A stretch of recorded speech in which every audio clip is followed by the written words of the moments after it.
বার্নপুরের Rangapara new Ambedkar ক্লাবের কালীপুজো এবছর পা দিল ৭ম বছরে। এবারের পুজোর থিমে রয়েছে আধ্যাত্মিকতার ছোঁয়া।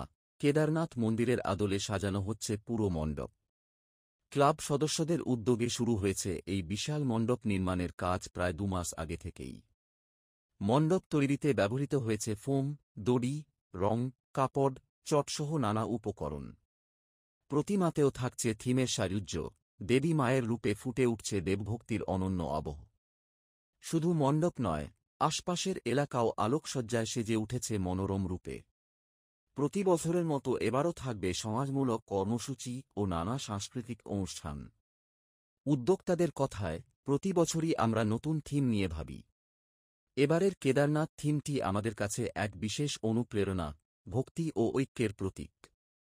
ধর্মীয় আবহ, শিল্পের স্পর্শ আর সমাজসেবার মেলবন্ধনে এবারের কালীপুজোতে এক অন্য মাত্রা যোগ করেছে বার্নপুরের রাঙ্গাপাড়া নিউ আম্বেদকর বছরের পুজো। এই বছরের বিশেষ আকর্ষণ হচ্ছে আমাদের কেদারনাথ। আমরা এবারে কেদারনাথ মন্দিরের উদ্দেশ্যে এবছর থিমটা বানাচ্ছি।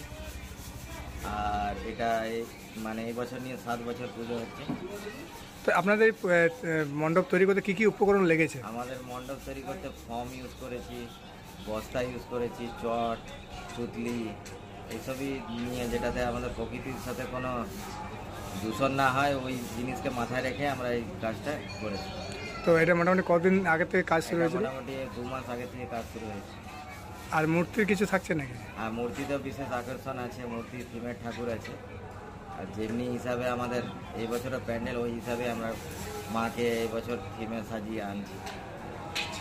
আর এছাড়াও অন্যান্য অনুষ্ঠানও থাকছে। আর যা যা অনুষ্ঠান হয় সেগুলো তো আছে। 2 দিন আমাদের প্রোগ্রাম হয়, সোশ্যাল ওয়ার্কার যে কাজ হয় ওইগুলো তো আছেই। আমাদের 19 তারিখ ওপেনিং আছে।